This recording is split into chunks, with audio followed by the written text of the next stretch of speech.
Money, it's elusive, it's powerful, and it's a beast that can either make you or break you. And in 2024, it's got a whole new set of traps lined up for you. In this fast-paced digital age, the rules of the financial game have changed. The old ways of saving and investing might not cut it anymore.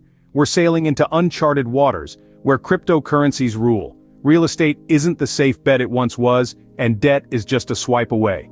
It's high time we sharpen our financial literacy. Stay with us as we navigate the minefield of the top 5 money traps to avoid this year. First up, the overconfidence trap. The more you win, the more you play, right? But beware, the game of investments isn't always about winning.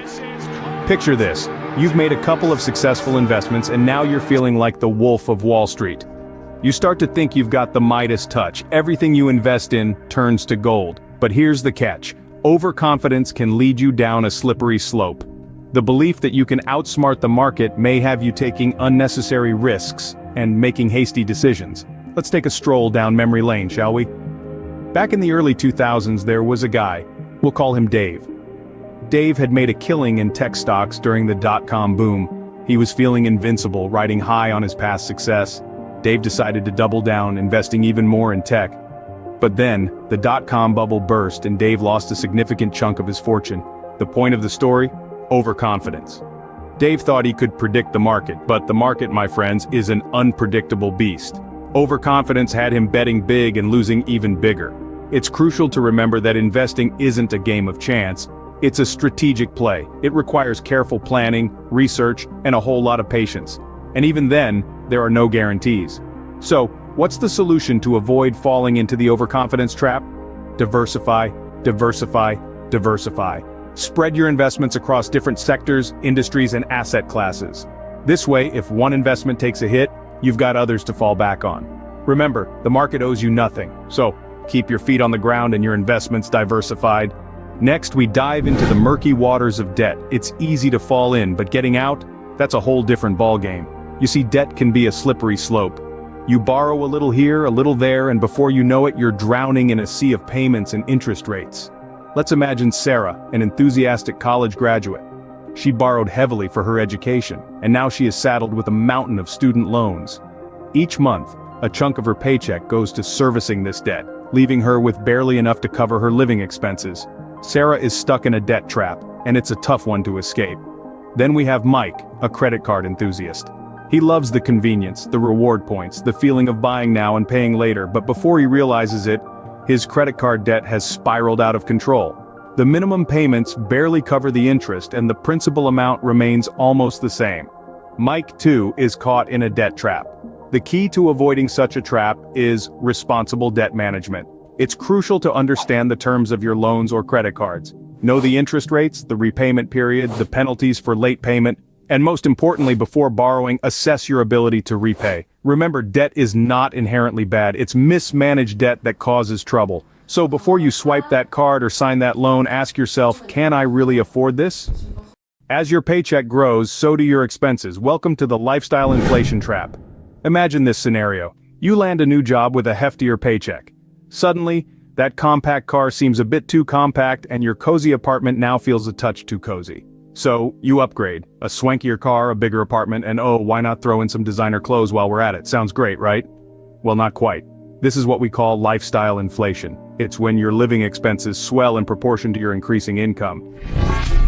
People save and they just hit a point where they feel like they deserve it. I fully disagree with that. Most people don't have $1,000 in the bank. Like, most people cannot handle a tire blowout or they're gonna put it on credit. There's no financial literacy, no financial education that happens. The average person does not think about lifestyle inflation at all. I think it's something that's not even on the average person's radar. You earn more, so you spend more. But here's the catch. You're not actually getting ahead financially. You're just running on a fancier treadmill. Take the story of John and Jane Doe, for instance. They were a couple who lived modestly, but then they hit a financial windfall. Instead of saving or investing, they chose to inflate their lifestyle. They moved into a mansion, bought luxury cars, and even got a yacht. But when the good times ended, they found themselves struggling to maintain their costly lifestyle. They were caught in the lifestyle inflation trap. So, what's the takeaway here? It's simple. Live within your means. An increasing income is not a ticket to an extravagant lifestyle, but rather an opportunity to build wealth. Instead of spending that extra cash on a lifestyle upgrade, consider saving it or investing it. This way, you're not just keeping up with the Joneses, but actually getting ahead. So the next time you get a raise, consider saving or investing that extra cash instead of upgrading your lifestyle. Ever heard of the saying, if it sounds too good to be true, it probably is? Enter the get-rich-quick trap. This is the siren song that lures the unsuspecting into a whirlpool of financial ruin. These schemes promise the moon but deliver only stardust. Take for example our friend John. He was enticed by an online scheme promising to triple his investment in just a month. The result? John lost his entire savings, a harsh lesson in the realities of these get-rich-quick scams. Or consider Mary, who invested in a timeshare thinking it was a shortcut to luxury vacations. She ended up with a depreciating asset and a mountain of maintenance fees. These are not isolated incidents. Every day, thousands fall prey to such scams. Scams, social media scams expected to be bigger than ever before, and believe it or not, it's not seniors, instead college students most likely to be targeted. They're dazzled by the promise of quick riches, but overlook the fact that wealth creation is a slow and steady process. It requires diligence, research, and a solid understanding of your investments. So before you leap into the next too-good-to-be-true opportunity, remember to do your homework. Look before you leap. Don't let the allure of fast cash cloud your judgment. Remember, there's no shortcut to wealth. It takes time, patience, and sound financial decisions. Last but not least, the ignorance trap. What you don't know can hurt you, especially when it comes to money. It's like going into a jungle without a map or compass. You're bound to get lost, and the cost could be monumental. Picture this. John, a hardworking individual, puts his life savings into a surefire investment scheme he knows little about, only to lose it all when the scheme collapses. Or consider Jane, who signs up for a credit card without fully understanding the terms and ends up buried in debt due to astronomical interest rates. These are not just stories, but real-life situations that happen when we dive into the financial waters without the necessary knowledge. It's like trying to play chess without knowing how the pieces move. So, how do we avoid this trap? Simple, by prioritizing financial education. Learn about investments, understand the terms of your credit card, know how to budget and save. Financial literacy isn't just for accountants or Wall Street whizzes, it's for everyone. So arm yourself with knowledge. It's the best defense against the money traps of 2024.